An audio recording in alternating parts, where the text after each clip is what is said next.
Hello. Today is day 4. So, the 4th day of stims. I'm still only on the 2 medications, the Puragon and the Luveris. But tomorrow is an exciting day because I go for another ultrasound, and they will be able to see if the dose is working. Do we need to bump it up? Do we need to bring it back down? And so it'll be interesting to see what they say and see how all those little eggies are growing. The needles are hard, of course, but I think I'm getting not used to them, because I don't think you can get used to a needle. But because you know what's coming, it's not so scary, it's not so daunting.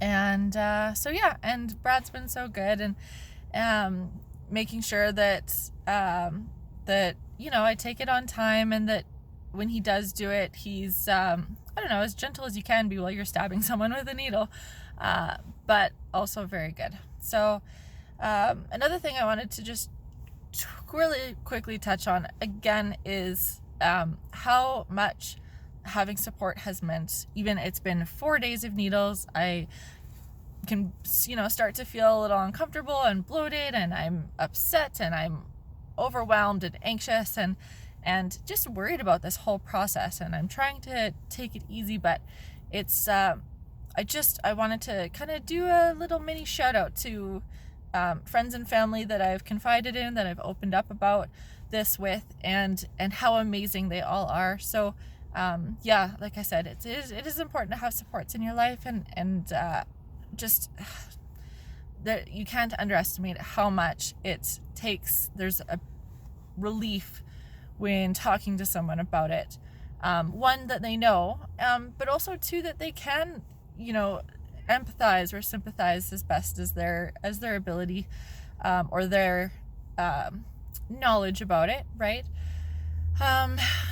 So yeah, just wanted to kind of do an update. I'll have more information tomorrow, and yeah, I'm sure I'll post again after our ultrasound tomorrow. Okay. I also wanted to say that I'm in uniform. I don't know if that's really obvious or not, but I am a paramedic. I work in EMS, and I just wanted to acknowledge, first of all, a good employer that lets you. I've been on light duty with starting my stims with this tour.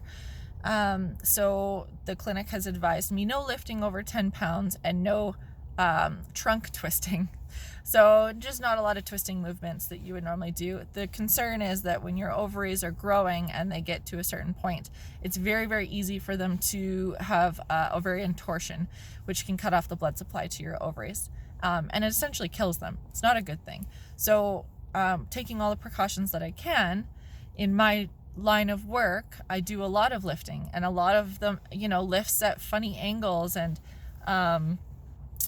it's not an office job. I can't sit at a desk.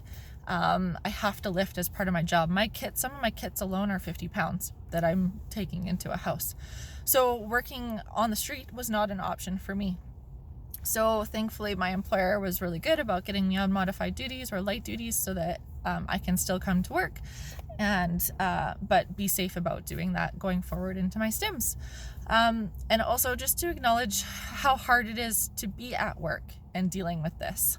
I need to run away and sit in my truck at 1 o'clock every day and feel like a druggie injecting myself with needles in the car.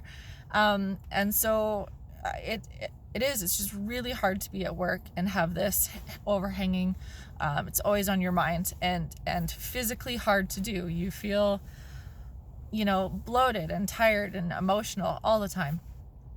So kudos to those ladies who are out there doing jobs that are probably way harder than mine, and not getting that support from their job. It's a really tough thing to go through. IVF's a really tough thing to go through, regardless of trying to work and have a life and keep your house clean.